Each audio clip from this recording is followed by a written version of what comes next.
안녕하세요. 일용할 양식 독자 여러분. 1월 27일 목요일 일용할 양식입니다. 오늘 본문은 열왕기상 9장 10절에서 28절까지입니다. 말씀의 제목은 업적과 위엄입니다. 솔로몬은 20년 동안 여호와의 성전과 자신의 왕궁을 건축하였습니다. 그렇게 긴 시간을 건축하는데 시간을 소진했음에도 여기서 멈추지 않고 대규모의 건축 공사를 계속해서 진행합니다. 예루살렘 성벽을 보수하고 적들의 위협을 막고자 경계 지역의 요충지에 성들을 건축함으로 국가의 안보를 튼튼하게 만듭니다. 그는 자신이 가진 절대 왕권과 하나님께 주신 지혜를 잘 사용하여 이스라엘을 매우 견실하고 튼튼한 나라로 만듭니다. 솔로몬을 통해 매우 강성한 나라로 성장하는 이스라엘의 모습은 과거 하나님께서 그의 조상들에게 약속하셨던 언약의 성취입니다. 역사의 주관자가 되신 하나님께서는 자신의 약속을 솔로몬을 통하여 솔로몬 시대에 완성하신 것입니다. 오늘 말씀 25절에 보면 솔로몬은 꾸준히 하나님께 제사를 드렸던 것을 볼 수 있습니다. 사랑하는 일용할 양식 독자 여러분, 하나님께서는 우리에게 약속하시고 그 약속을 반드시 지키시는 분이십니다. 하나님께서는 세상의 역사 속에서 여전히 살아 계셔서 섭리하십니다.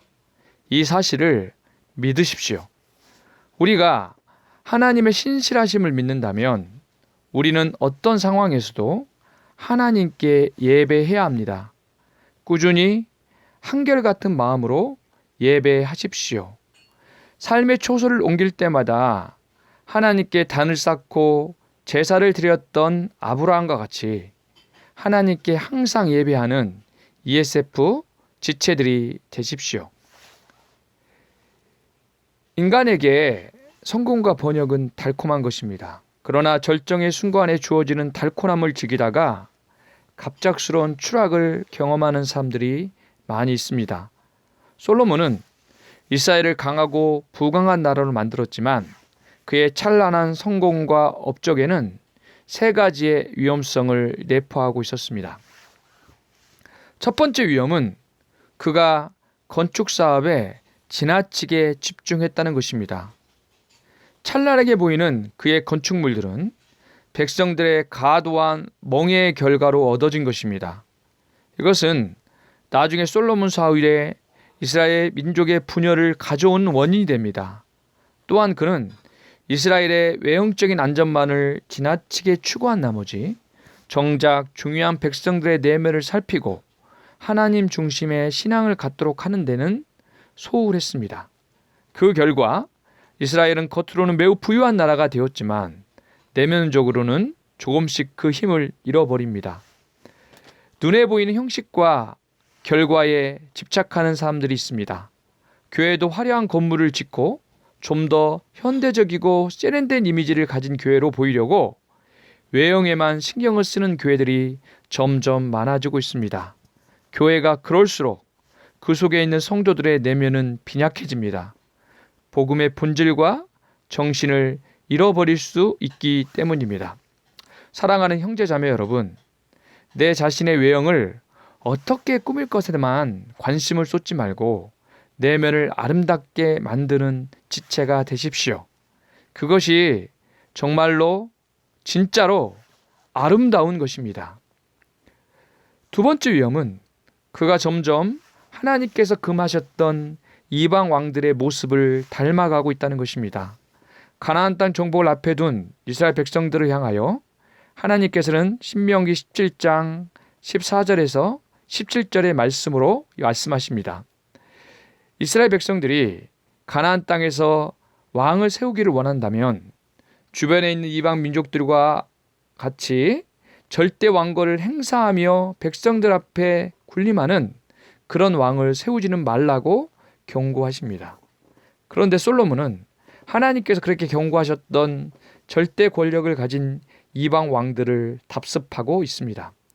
결국 이런 강력한 왕권을 지향하던 솔로몬은 자신의 왕권을 강화할 목적으로 이방 여인이었던 바로의 딸과 결혼하는 악수를 취합니다.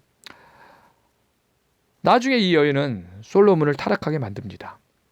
사람은 힘이 있을 때 조심해야 합니다. 큰 힘을 가진 사람은 자신의 힘을 지나치게 과신한 나머지 하나님을 의지하지 않으려 합니다.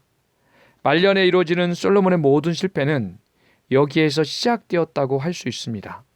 사랑하는 형제 자매 여러분, 인간적인 힘을 지향하기보다 하나님의 능력을 의지하는 성도가 되십시오. 여호와만이 우리의 진정한 힘이 되십니다. 세 번째 위험은 그가 가나안 주민들을 노예로 삼아 건축의 역군으로 사용했다는 것입니다. 그가 무리하게 벌렸던 과도한 건축 사업은 수많은 역군을 필요로 했을 것이고, 이것은 가나안 사람들을 노예로 삼아 일꾼으로 세우는데 좋은 핑곗거리가 되었을 것입니다. 하지만 이 선택은 하나님께서 가나안 사람을 멸하고 그들과 상종하지 말라는 명령을 어기는 결과를 초래했습니다. 과거 사울은 아멜렉 족속을 멸하라는 하나님의 명령을 인간적인 판단에 근거하여 거역합니다. 그래서 하나님께 버림을 받았습니다. 가나안 주민들을 건축 사업의 노예로 고용한 일은 인간적으로는 지혜롭고 합리적인 선택처럼 보입니다. 하지만 이것은 하나님의 진노를 불러오는 일입니다. 하나님께서는 제사보다 순종을 중요하게 여기십니다. 인간적인 지혜로 모색한 타협함보다 하나님의 말씀에 단순하게 순종하는 사람을 하나님께서는 기뻐하십니다. 오늘 하루 하나님께서 우리에게 순종하기를 원하시는 것이 무엇인가를 생각해보고 구체적인 순종을 실천하는 ESF 지체들이 되십시오.